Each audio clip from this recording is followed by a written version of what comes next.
Halo teman-teman, siapa yang gak kenal kereta api? Di Indonesia, transportasi ini sudah digunakan dari zaman penjajahan loh. Jenis kereta yang pernah ada di Indonesia juga beragam, mulai dari kereta uap, kereta diesel, hingga kereta listrik.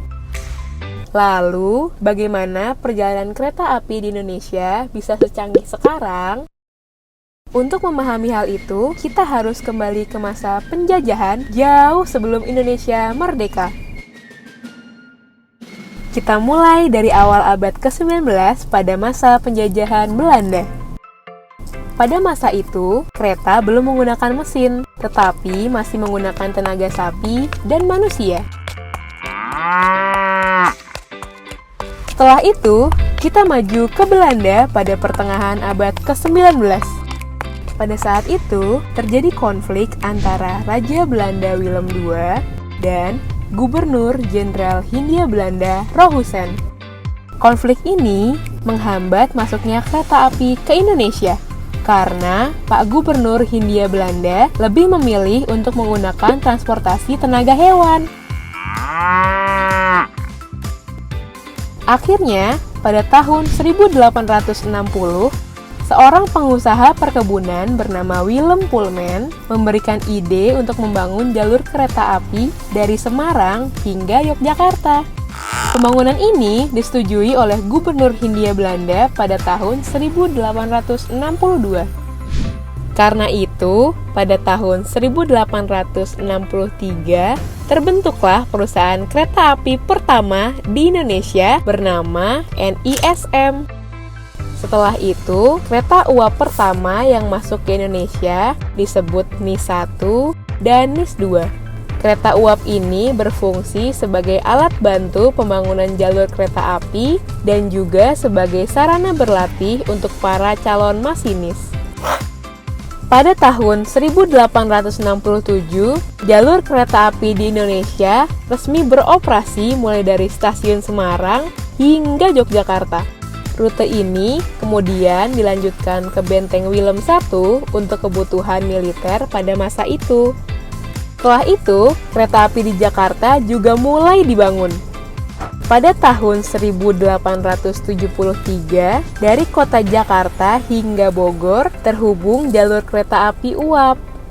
Jalur ini termasuk jalur spesial karena menghubungkan Istana Gambir dengan Istana Bogor. 15 tahun kemudian, terbentuk perusahaan kereta api milik negara, yaitu Staatspoorwegen. Rute pertama yang dibangun SS yaitu dari Surabaya hingga Pasuruan pada tahun 1878. Kereta api tambang juga mulai dibangun di Pulau Sumatera pada tahun 1891 dan Sulawesi pada tahun 1922. Kereta api tambang ini memiliki fungsi sebagai pengangkut batu bara. Kereta ini juga dikenal dengan sebutan mak hitam karena warnanya yang gelap dan asap yang sangat pekat. Ayo kita maju ke tahun 1925. Pada tahun ini, SS meluncurkan si Bonbon, kereta rel listrik pertama di Indonesia yang melintasi Jakarta hingga Bogor. Selain itu, SS juga mengeluarkan kereta cepat pertama dengan rute Jakarta-Surabaya pada tahun 1929. Kereta ini disebut Endax Express yang artinya cepat sehari karena hanya membutuhkan 13 jam saja. Perkembangan kereta api di Indonesia nggak sampai di sini aja loh.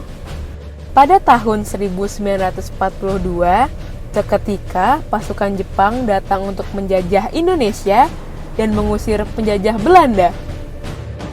Pada masa penjajahan Jepang, sempat dibangun beberapa jalur kereta api di Pulau Sumatera dan Jawa.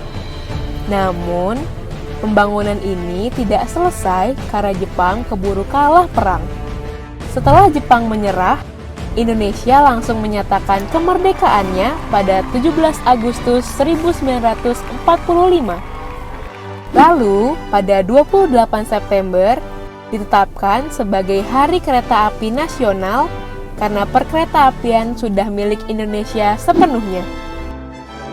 Maju ke tahun 1953, Presiden pertama Indonesia, Bapak Insinyur Soekarno, meresmikan kereta diesel pertama di Indonesia dengan nomor seri CC200.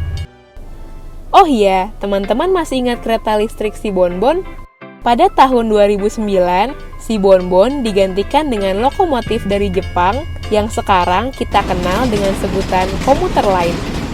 Lalu, pada tahun 2011, perusahaan kereta api di Indonesia berubah nama menjadi PT Kereta Api Indonesia. Perkembangan kereta api di Indonesia nggak sampai sini aja loh. Kereta api bandara juga diluncurkan pada tahun 2013 di Bandara Kuala Namu, Sumatera, dan Bandara Soekarno-Hatta, Tangerang pada tahun 2017. Selain kereta bandara, Indonesia baru saja mengeluarkan kereta Mass Rapid Transit dan Light Rail Transit yang mengitari kota Jakarta. Nah, sekarang teman-teman sudah paham kan sejarah kereta api Indonesia? Yuk sama-sama kita mengembangkan kereta api Indonesia supaya lebih canggih lagi.